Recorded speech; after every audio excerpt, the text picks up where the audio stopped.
Welcome into another episode of Bill's Pod Squad. Maddy, Glab, and Bill's owner and president Kim Pegula here as your co-hosts as we approach the holiday weekend, Christmas Eve, Christmas, and to wrap it all up, a little game against the New England Patriots. I shouldn't call it little because it's a huge game, but a nice cap off to the weekend full of festivities. Hopefully it can end in a win. We're going to talk about that a little bit later, Kim, but what are the holiday plans looking like for you this year in the Pegula household, since we are so close to Christmas Eve now? Yeah, I know. I can't believe that it is here, Maddy. I feel like I'm behind, since Thanksgiving to now, I feel like I'm still behind. So, we're going to have the kids here. My parents will show up. We do, tradition wise, like I said, the kids are older now. So a lot of, those young, when you have young kids, it's a lot of fun, a lot more work, a lot of late nights, but a lot more fun. But also, missing all that wonder that little kids bring. So generally we eat, we eat. That's the tradition in our families. We eat a lot, we drink a lot. And this year though, we broke a little bit of tradition. And so, because again, so many things, so many gifts that we really don't need. So this year the kids decided they're just going to do one gift across the siblings, and then not have to do a gift for every family member. So that'll be a new one. We'll see how they like it. I think they like not having to worry about, oh, what am I going to get? This sister and this brother and this sister and this brother and this kid. But we'll see how that works out. Yeah, our family started to do that a couple of years ago. Just my entire family, my parents and my brother and my sister. We started to just draw names and do one gift, and that's it. And it's helped not cut down on all the shopping that you usually have to do. And you can put a little bit more money and a little bit more meaning into a gift. And I think it's our fifth year or fourth year doing it. So hopefully it sticks for you guys. I've liked doing it. It's a lot less stress. And then we also do that for my cousins and my aunts and uncles. And it's been nice. So I'm going to head home to Chicago for a couple days, do a little quick trip. Nothing like flying out on Christmas Eve and flying back on Christmas to make it back here for the game on Sunday. But since it's Chicago, it's a really quick flight. And there's several flights that go from Buffalo to Chicago. So I'll be back in time for the game, but excited to get a little bit of family time, especially because last year for Christmas, I didn't go home at all because of COVID, and we were truly in a bubble. And I know cases are kind of spiking right now, but I'm glad that now people are vaccinated and we can kind of visit with people like we couldn't last season. So that's definitely also a nice part of Christmas this year. And it's my last Christmas being single. Next year I'll be married and do my first Christmas married. So yeah, my daughter, I had to let my daughter know this year, Santa doesn't come for married couples. Know that, right? You know that. No. Yes, Santa usually, that she'll get a gift from mom and dad, but Santa doesn't come for married couples. So she did not like that, but just giving you a heads up. I don't know, maybe it's different in your family, but in our family, yes. Well, Santa better deliver this year if it's my last year receiving gifts from Santa, since I'll be married next year. So hopefully a nice gift there from Santa, but we'll see. We've got Eric Wood on our podcast this week. You guys know him, former Bills center, of course, Bills legend now, and a part of the Bills radio network. We get into his life being a part of the Bills and really not leaving after he retired, which is the best case scenario, because when you retire, sometimes you don't want to leave what you love so much. So we get into that, his podcast, and Christmas with kids, a bunch of fun stories out of this one. So here's Eric. Eric, thanks for taking the time out of a busy schedule to come hang out with us on the podcast. I know we've been wanting to get you on, and so I'm happy we could make it work, especially right before the holidays, because it's always fun to hear about the holidays in different people's homes, especially with little kids running around. Yeah, well, it's an honor. You guys had a heck of a guest list over your time recording this podcast, so I'm honored to be on it. Well, Eric, you're one of these guys where you retired and I'm like, oh no, we're not going to see Eric much anymore. He's retired and gone from the team. And then I turn around and you're everywhere. Like, I feel like you never left. Yeah, you can't get rid of me. And to be honest, I wasn't ready to be gone from the team. And so being able to be back around the organization, call the games, still spend time with the guys I know on the team, the coaching staff, you and Terry, Maddy, the whole crew. It's just been an absolute blessing for me and my family. They enjoy the fact that they can still be around, still be affiliated with the organization that treated us so well throughout my time. And I had just signed a contract extension in 2017, so we truly were not ready to move on from Buffalo yet. Eric, did you go ahead, Kim? No, I was going to say, did this career now that you've started, is this the plan? You said you weren't ready to retire, but did you think that being in broadcast is where the direction that you would have taken after football? I think for a lot of guys, naturally, they're drawn to that because you see other players transition into that. So I truly had no plan because my thoughts around football were the guys that put too many eggs in a basket outside of football generally get to that a little bit sooner than they want to. Once you start this real estate career, this broadcasting career, whatever it may be, if you start doing that while you're playing, you're going to be distracted from the main thing. And that's providing your family generational wealth, this opportunity to play this incredible sport. You're going to rob yourself of some of the energy you need to put into that preparation. So for me, when you asked if I was planning on doing it, not really. But when my career ended abruptly, with some help from some advisors and friends, I kind of analyzed, okay, what are my passions? I still love football. What are some of my gifts? One of them, from what people had said, was communication. And there was a number of national media members, local media members that said, hey, you should give this a shot. I think you'd be good at it. And so thankfully, I got a few great opportunities, and the Bills radio gig being one of them. Yeah, I was going to say, it seems like you were planning this behind the scenes because you fit right into working for the Bills radio network and then doing stuff for ACC and also ACC network and also starting your own podcast. So it seems like it's been a pretty seamless transition and some opportunities that are really cool that don't come around all the time. Well, what's funny is my first year out, I called one game for Fox and I did 3 pregame shows for a network called Stadium. And then the following year, I had auditions with ESPN and Fox and, the whole crew. Well, I had just accepted a job with ESPN where I'd primarily be with the ACC network when I got a call from the Bills offering me the radio gig. And those radio gigs never come available. As I talked to guys around the league, it was Dave Lapham's been in Cincinnati for 30-something years. These guys, they get it, and then it's so much fun to cover one team and call the games each week and be a part of it.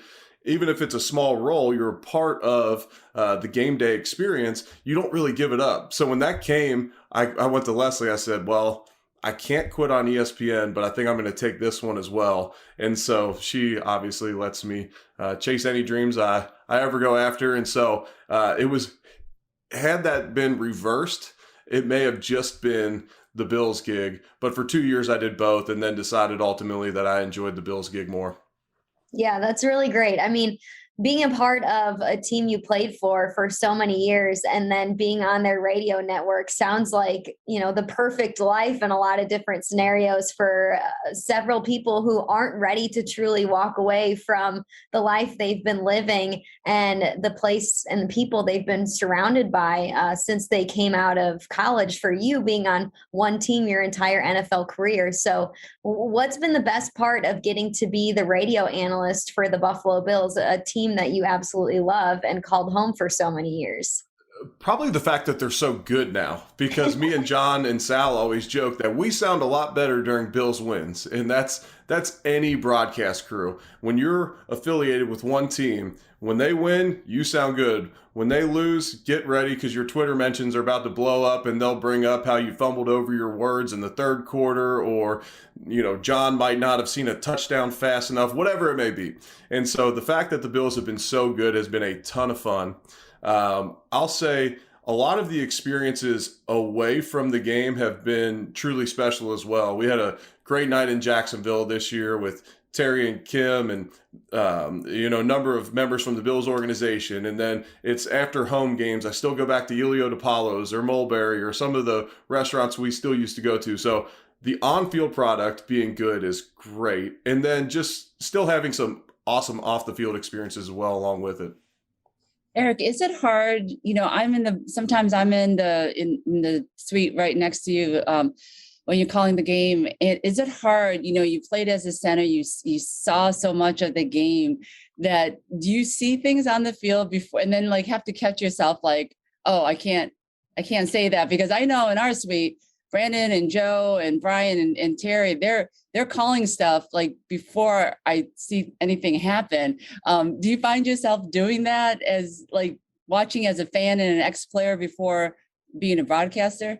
Definitely. And it's got to be a friendly balance too, because, Tony Romo made himself famous predicting plays before they happen, but you don't want that on every single play. And I could sit there and analyze the formations and the tendencies, and I think they'll pressure or not pressure in this situation, whatever it may be. So there's a healthy mix of that, but especially when you're calling games on the radio, John needs to paint the picture. Now I tell the why afterwards, but most of the people listening are not watching the game. So John has to paint the picture. If I'm sitting there before the play and I'm saying, hey, it's 3rd and 2, the Bills' tendency is to throw the football in this situation. So I think that maybe they should run the ball because it's 4-down territory. You have 2 opportunities to get it. Well, that's great analysis, but then nobody listening on the radio can even see what's going on. So they need John to paint the picture. I'll tell you what the hardest thing for me to do during the game, and this is terrible, but it's just so natural for me to always look right, to look for Brandon and Joe and Terry, yourself, and just see reactions, because good and bad, because we're all buddies, and like I love, it's mainly been good. Like the Bills have had a great, especially home record, and that's where we're sitting next to each other just with a glass panel in between us. But it's so hard for me to not just like look right and try and look for Brandon's reaction to certain plays. It cracks me up, honestly. He's usually very stoic. Did you notice that? Like he doesn't get really high. He doesn't jump up and down. My husband, on the other hand, is going down and up and down the steps. But Brandon, and the worst, if the game gets worse, he gets even quieter. He does. Yeah. He doesn't make big reactions if it's not going well. It's not like table slams with his fist or anything. But when like the Bills score, Josh makes an incredible throw. The hands go up in the air. It's a lot of fun to be able to see the reactions from the people who truly built this roster and are so invested in it. Yeah, definitely. You also have a podcast called What's Next with Eric Wood, and you've had some really cool guests on that podcast as well. What was the story behind wanting to start a podcast and kind of what the content of the podcast is? Because you do get some former players, but you also get some really cool people who, whether they're close to you or just people with really cool stories. I think it's a podcast that kind of reaches almost everywhere in life, which I really like.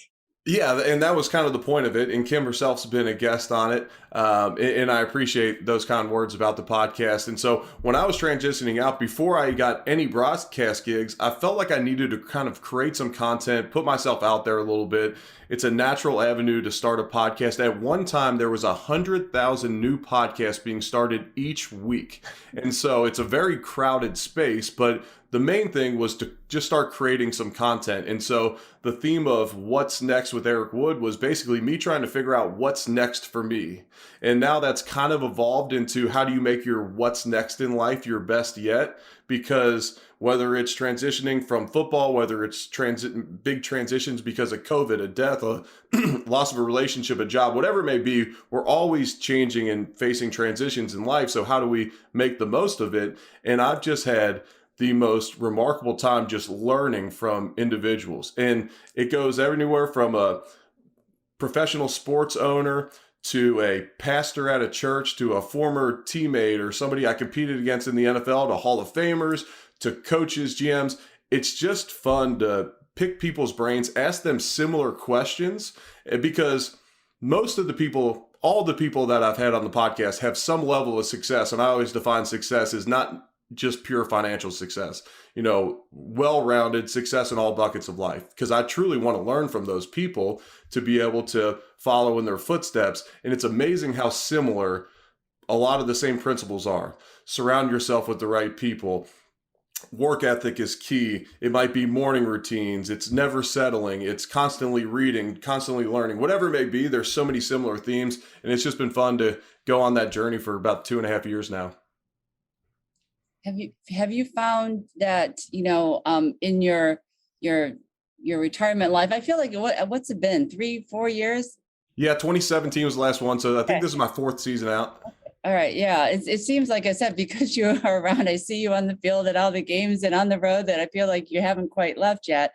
But what do you feel are the biggest traits that you've seen transitioning from player to kind of being your own brand and your own business? I know you just talked about some of the traits that you've seen, but what's been your personal, the hard things, the easiest transition and the hardest thing to transition from player to business person? Yeah. So I'll say the easiest thing was I was lucky that when I transitioned out, I had an incredible support system, a wife that just truly supports me. We have 2 healthy children, so many great buddies, mentors, just an incredible support system. So that made it a lot easier than it could have been. And I feel for guys that don't have that support system, because not everybody does. And that's where this transition, specifically out of pro sports, can be so difficult for so many. I'll say the hardest thing, and this is still something that I have to be cognizant of because I can struggle with it, is creating a schedule for myself each week. Because as an athlete, even back through high school, every day is structured for you. Almost every single day throughout the year is structured for you. As a professional athlete for the Bills, I knew exactly what time I needed to wake up each day. I knew what my purpose was each day, and that's to be the best center in the NFL so that I can hopefully bring a Lombardi trophy to Buffalo. Okay, there's my purpose. And then every day I walk into the facility and the whole day is structured. What I eat is structured. It was just so easy. And then you transition out and it doesn't really matter if you get a workout in. It doesn't really matter if you got a great night's sleep. It doesn't really matter if you're productive. It doesn't maybe move the needle financially today. So what's the big deal? And so it's finding a schedule that serves you. And I've heard that from a lot of other guys. And I was glad that I wasn't the only one in that boat. And so you said you still struggle with that now. Kind of take us through what do you do kind of in the course of a game week? Yeah, so much different now that I'm not doing both college and NFL. When I was doing college and NFL, throughout the fall was pretty much just a wash. It was family time. It might be a daddy-daughter date or a daddy-son date. Take my wife out to eat once a week. And then it was 4 to 5 days on the road. You're traveling to the college game, then the pro game, and it's a lot of production meetings. Now with just doing the Bills and focusing more on my podcast, my own personal brand, some speaking engagements, it's, my prep for the Bills, a lot of that's in the preseason. And once you know their roster, then it becomes, okay, we got the same kind of cast of crew each week. Okay, what's the next matchup? I'll listen to some podcasts, read some articles, maybe watch a little film if I'm truly unfamiliar with them or if I haven't caught some of their games, but that's not a ton of it. For me, it's catch a workout in the morning. I'm always more productive throughout the day when I start my day off with a workout, some type of personal development, reading. I like to get in the Word the first thing in the morning, even before that workout. And then it's structuring the week. And I feel like, Kim, you're probably in the same boat. It's like every single week is this new next greatest investment ever. So it's a lot of hours and time and kind of sorting through if this is worth it or not. And this kind of private investing kind of wing of my business and schedule now takes up a good amount of time. But there's generally a podcast or 2 recorded, a couple appearances, and then I like to get in a golf game a week if it's not 25 degrees like it is today. Has your golf game improved? It has, but not like I thought it would. And I just assumed as soon as I'm done playing, I'll go from a 8, 9, or 10 index and I'll just go right to scratch. And that has not happened. I think I've gotten down as low as a 5, but I've had a lot of fun with it. And, golf is just an incredible sport of building relationships. You still get outside and compete. So I really like it. You and Brandon, who's better? So Brandon has a lower handicap than I do, but you can ask him. In the one time we played at his home course, I beat him. But I was already out of the league, so I had gotten a few more rounds under my belt that year, but I whooped him at his own home course. Do you still miss playing on Sundays, or are you at the point to where you've been removed from the game long enough to where you've established this new part of your life, this new era of your life, and it seems like you have a schedule in what you do, and you have, of course, a job with the Buffalo Bills, your own podcast, and other things going on. So do you feel you're at the point where you're kind of too far removed to relate to some of these players in certain ways, or are you still every Sunday like, dang, I wish I was out there with these guys? That's a great question, Maddy. And me and Sean McDermott actually had this conversation before the Pittsburgh game on the field as the stands are starting to fill up. And yes, you truly miss those moments. I probably miss the locker room the most, having fun with the guys. And when I see how much fun this team has, I feel like I would fit in very well with this group of guys. And I've gotten to know Josh Allen over the years, and what a remarkable kid he is. I say kid, and my kids yell at me for calling him a kid. They're like, Dad, he's not a kid. I'm like, I know, he's just younger than me. All that being said, when you look back at a career, no matter what it is, it's often like a round of golf, and I'm sure you guys heard that you only remember the good shots in golf. And so when I look back, I miss game days. I miss those times in the locker room. I do not miss the 6 surgeries that I had throughout my career that led to an off season that we were so looking forward to travel and whatnot. And I'm stuck in Louisville for months, just rehabbing an injury, or back up in Buffalo, rehabbing an injury for hours a day. And then you truly just don't have a break the entire year. I don't miss those moments. But yes, on Sundays when the Bills are rolling, and one more thing that I miss, and this is one thing that as being a part of the radio broadcast is great, but I'm not necessarily a part of the team, is I miss those locker room celebrations after the game. Like, I miss being a part of something, and I don't feel like I should be in there because I haven't invested to be in there. Like, I have not put in the time during the week that everybody in that locker room has. So I completely get it. And I don't want, this isn't me saying like, hey, Brandon, pull me down in the locker room next game. I miss those times because you've put all that blood, sweat, and tears in with your brothers, and everybody in the organization comes together. And then when you win that game and you get in the locker room together afterwards, it's mission complete. And that's a feeling that I'll never have again. And that's completely fine. So, let's talk about those Bills. You calling the game on the broadcast, but, if you put on your, being an analyst, what would you say the Bills have done well this year, and what an area that you feel like is something to work on for next year? The Bills have continued to produce offensively. They've done a great job outside of the Jacksonville game of just simply taking care of business. The NFL has this weird, crazy amount of parity at the top. Like, there's so many AFC teams that you can bunch together, and then there's a large bunch of teams that, the Bills were double-digit favorites. I would say the Bills have been double-digit favorites this season more than any season in history, and with still 3 games to go. And they may be double-digit favorites in the last 2. I mean, it's wild to me. And then in those games, they truly take care of business. It's been wild to me that in one-score games, the past 2 years, they've been so great. And this year, they've not won a game that's been a one-score game. I would say the law of averages say that those one-score wins are coming, and I hope it's not even one score this week against the Patriots. But, I think they've taken care of business. This is a veteran team. You kind of know what you're getting from this group because there's so many familiar faces. So they've taken care of business, especially in games that they were big-time favorites. The thing that scares me a little bit about this season moving forward, and then maybe something to address moving forward with this team, is I like this offensive line group and I defend them a lot, but there's times, especially with the play calling, that the defensive line knows it's a pass and the pass rush is broken down at times. They have to be able to pass block better at times. I know some of that's communication, some of it's losing one-on-one battles. You got to protect the passer better. And when you look back at the Bills' losses, teams have been able to get to Josh Allen. And then I do not feel like in obvious pass situations defensively, we're getting to the quarterback enough, especially with a 4-man rush. And, the run defense has been glaring at times, first in the league for the first 10 weeks of the season, and then now 30th since then.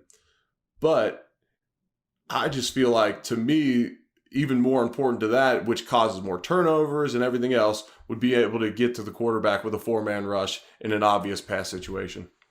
All right, I'm taking notes, Eric, and I'm going to pass them along. Yeah, just don't tell any of the guys I said that. And that's one thing that I've had to be cognizant of is I can't be all sunshine and rainbows all the time. And it's so natural for you as a player to defend your teammates. Well, I still love these guys. I have great relationships with a lot of these guys. Spencer Brown, I love that kid. And he has 5 penalties in the game, and I'm constantly defending him throughout the game. Hey, that was kind of a garbage holding call. Hey, it looked like the defensive line came in the neutral zone, so he jumped off sides. I like that taunting call at the end of the game. Like, I want to play with guys that have that passion, but at some point, I have to just critique it too. I can't just be, hey, everything's good, it's all rosy here, or else that's not what people want to hear, and ultimately, you have to give them what they want to hear. I think maybe somebody in your family who thinks the Bills are just all sunshine and rainbows is your son. I loved when earlier in the season, in the fall, when he was going to take school pictures, you put on Twitter that he wanted to take a school picture in a Bills jersey, and you let people, vote on if he could or not. How big of a fan is he? Does he understand that you played for this team, or is he just only concerned about Josh Allen right now? Well, let me back up just a second. So he was born the day I found out my career was over. 3 days after our last game, I found out in the delivery room with him. So he never knew me as a player. I literally, 50 minutes before he was born, I got the call from Dr. Cappuccino in Buffalo that my career is truly over. Even with surgery, I can't come back and play.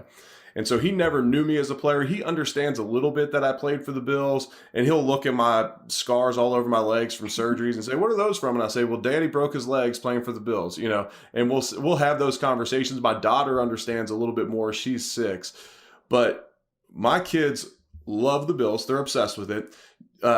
We let him, for his school pictures last year, take his pictures in Josh Allen jersey. We're like, it's kind of weird if you do it 2 years in a row. So this year he wore normal clothes. But here's how obsessed they are. We were going on rides at Disney World last week, and when we would go down a hill, they would yell, "Josh Allen!" And I'm like, you guys are obsessed. And I'll say this about Josh Allen. What an awesome, I'm going to call him a kid again. I'm going to call him a kid because he was 23 years old at the time when he did this. Garrett's birthday is January 11th. It's right in the middle of the playoffs last year. And I sent Josh a text on a Monday after a game. And I said, "Hey, if you completely ignore this text and don't even respond to it, I will never feel anything different about you. But Garrett thinks you're coming to his birthday party this week. And I can't convince him you're not. If you could just make him a video saying happy birthday, I'd truly appreciate it."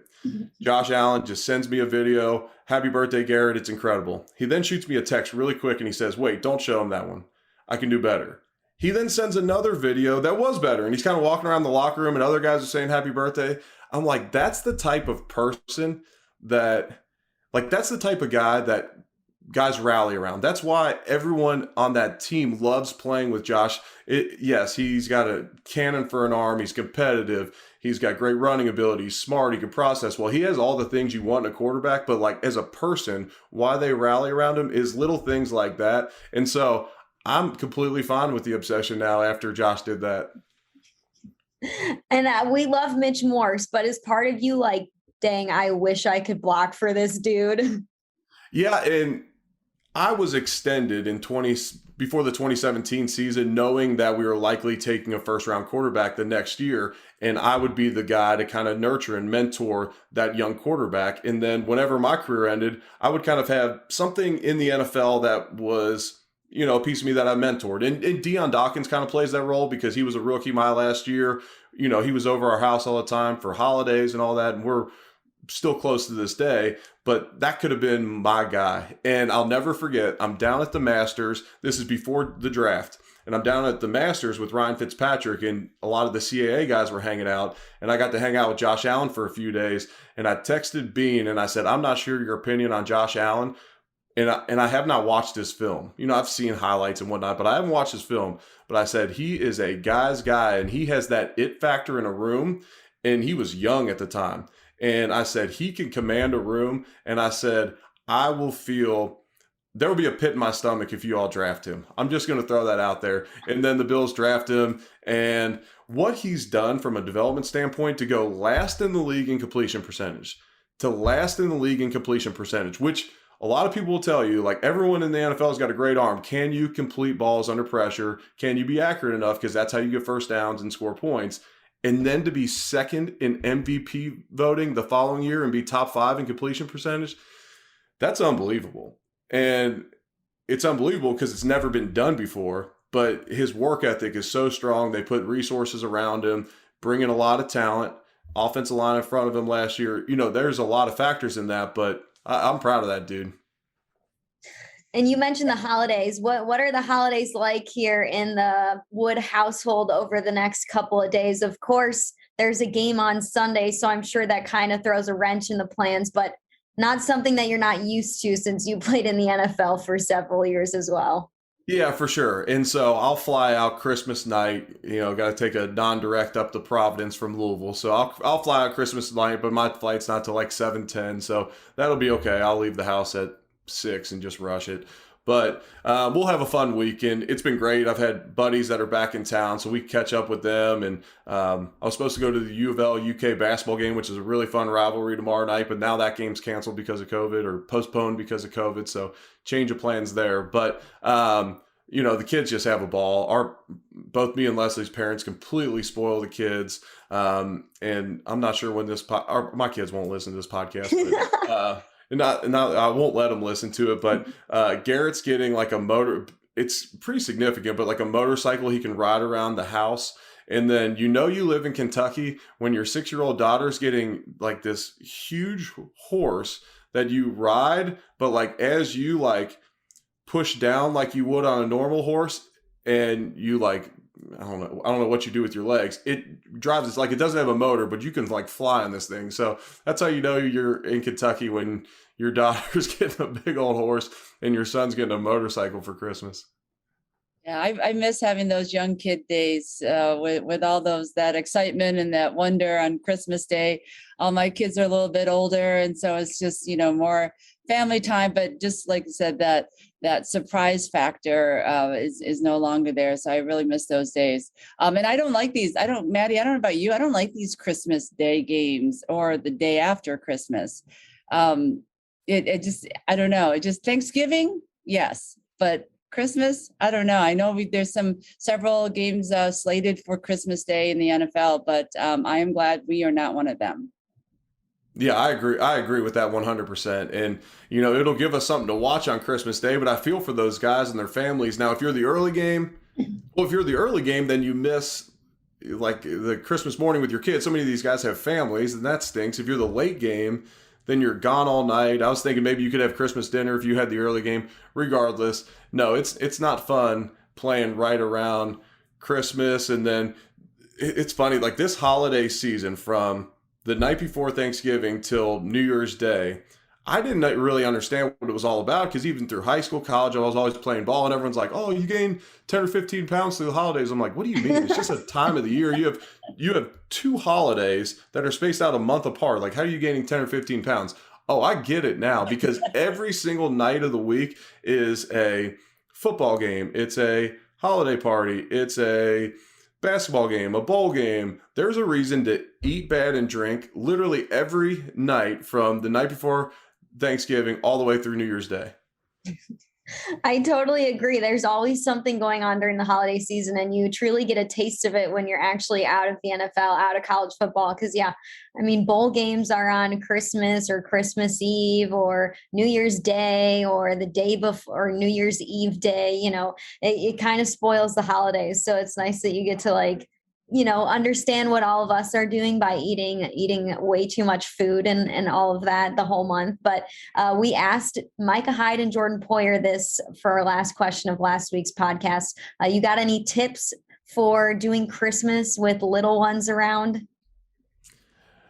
Man, that's a great question. My tips would be limit the grandparent gifts and figure out, like, okay, like dole out responsibilities. Okay, the kids want this, so we're going to get them, or Santa's going to get them this. You all get them that, because our first Christmas, especially first Christmas with 2 kids, it was unbelievable. We were opening presents for days. And I'm like, our kids don't need all this stuff. We're going to have to donate in a year to clear out the playroom to even get more stuff. So that would be one thing. And then, what Kim said earlier, and I hear from so many people, is just enjoy these moments with little kids during these times, to truly cherish it, because they'll be gone before too long. And Kim, at some point you'll get to relive it again, because I hear the only thing better than Christmas morning with your kids is Christmas morning with your grandkids, because you don't have to like put everything together and you just get to spoil them and then you get to leave. Yep. Nope. That you are absolutely right. My grandkids are not with us this Christmas, but you are right. That's you get all the pleasure and none of the work, and you're good to go. There's been a lot of nights where I've done 3 a.m., 4 a.m. I mean, you're up all night. You go to bed at 5 a.m. and then have to wake up an hour later. So I've done my time.